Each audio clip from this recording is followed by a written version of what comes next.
My name is Benny. My full name is Benjamin Isaac Jacobs-Schwartz. My friends and family call me BIJS, so if you'd rapidly like to find yourself in that category, you can choose to call me BIJS as well.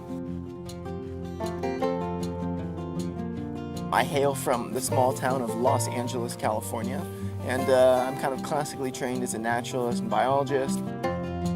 Extensive background in outdoor recreation and international trip leading.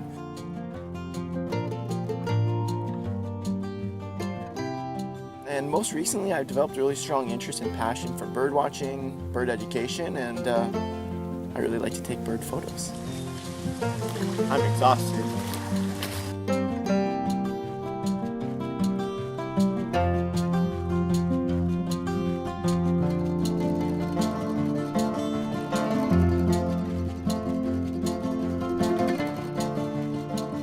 This summer at the Glacier Lodge, I was a naturalist guide, also the lead bird guide. It's an unofficial title. There's a duller, smaller bill underneath there that basically will regrow after winter into a more brightly colored bill as pictured above.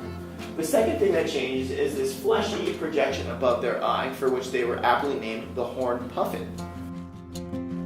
So last time I was in Alaska, wow, almost just about 10 years ago.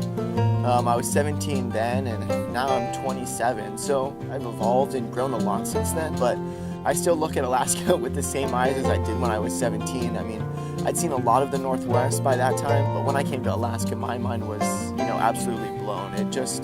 Alaska really is a league of its own.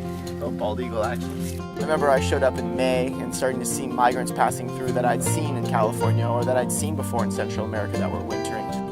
A month ago, I was seeing baby birds fledging in nests and red-throated loons and common mergansers, stuff that I usually just see on their wintering grounds. Obviously, birds, fly south for the winter, and so do I sometimes. And so during my time in Central America, I've seen a lot of the birds in their wintering habitats. It's been a really awesome opportunity to really understand the full circle. And sure, we can read about it and hear about it, and maybe I talk about it, but to really feel it, to really see it and experience it, I mean, that's something you can only do here. I have noticed a lot of interesting reactions from people who are new to birding. I think at first people are, oh, birds, whatever, don't really care too much about it. But I think it's mostly because of lack of exposure, I think that folks, when they come out here and they see how excited I am about birds, they hear all these cool, interesting facts, they hear about all these long-distance migrants or birds that can survive the winter here in Alaska, I think it really brings it home for them.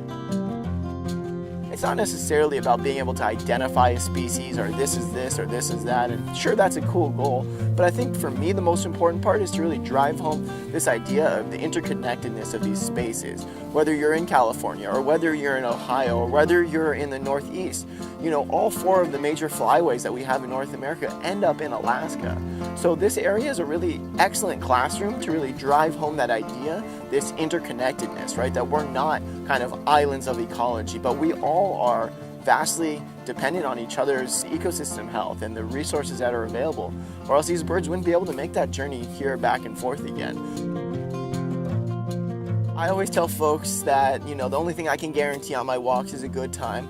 Honestly, I hope that they walk away with a little bit more of a connection to place and an appreciation for the outdoors. And, I try and strike that balance between sharing my information and then also letting the nature share its information with them and let people make their own connection.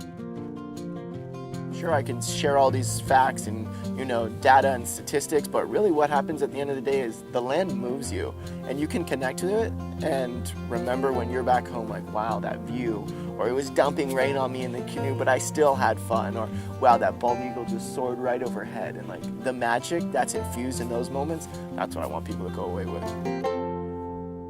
And I'll see you next time.